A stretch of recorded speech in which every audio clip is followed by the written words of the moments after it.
lakas ng ulan guys.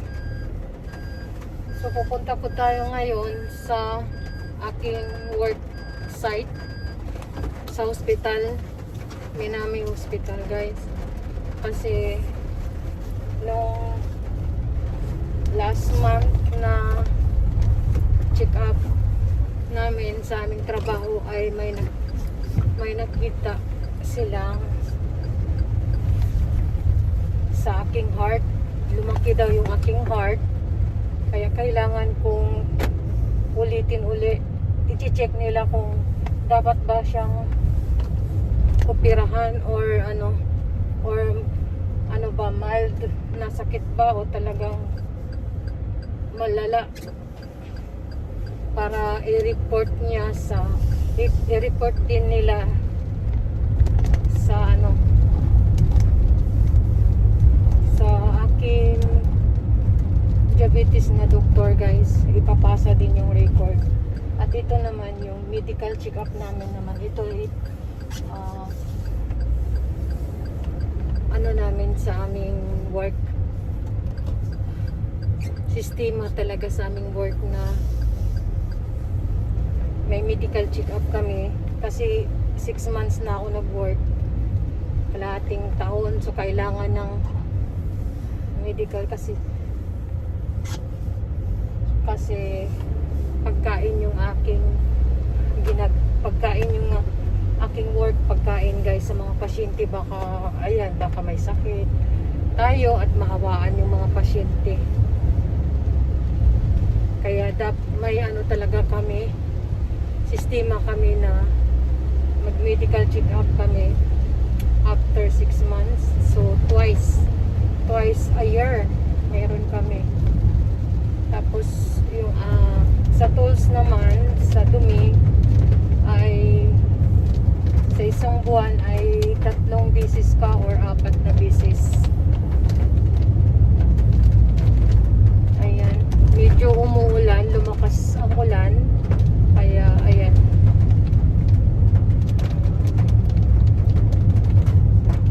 Dito 3:30 yung aking check-up. Yan po guys, medyo maulan.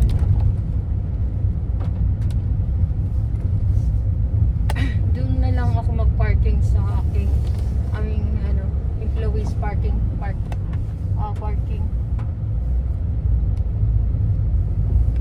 So doon hindi ako sa harap ng hospital. Tapos sa 27 naman, meron akong schedule talaga sa Rentgen at CT scan. Naunahan lang talaga dito.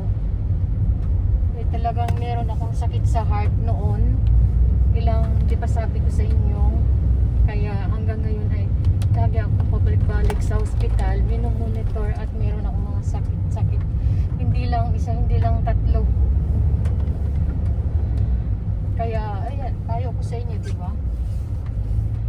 Huwag kayo masyadong workaholic at stress sa mga asawa niyong nagluloko. Huwag niyong isipin, magpakasaya. Ako naman, huli na.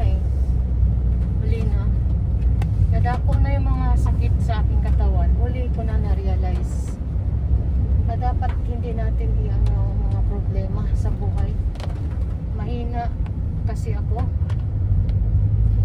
Ay sa awa naman ng Diyos ngayon nagbago kunti naman ng hapon, pero at nagbalikan kami, pero same pa rin, mahilig pa rin sa babae.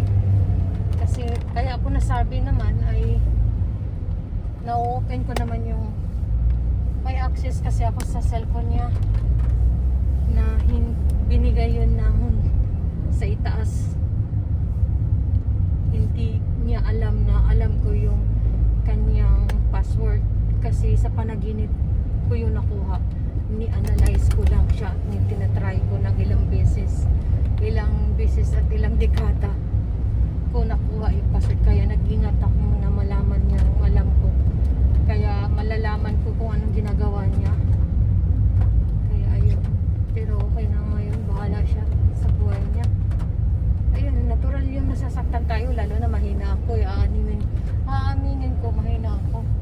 Mahina ang loob ko. Matapang ako guys sa Dito na tayo.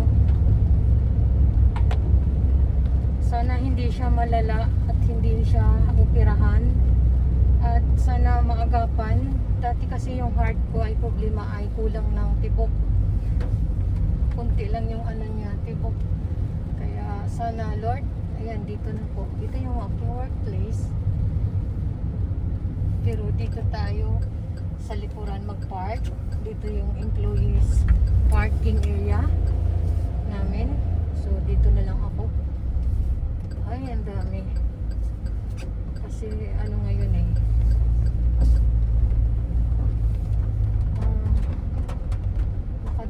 Ang daming nakapark. So doon tayo sa pinakahuli. Ayan.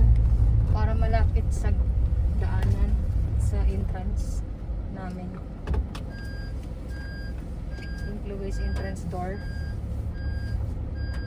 Ayan. Dito tayo guys. Medyo maulan. Kinabahan ako. Kinakabahan ako guys.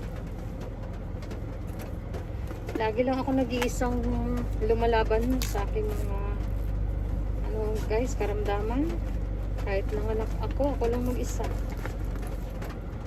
Kaya thank you Lord. Kasi binigyan ako ng ganito katapang. Ay, naku.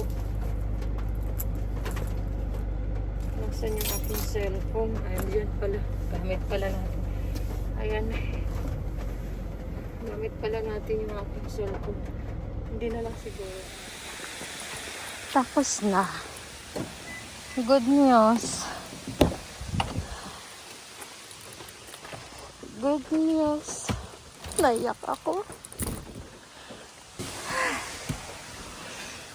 Naiyak ako sa isa.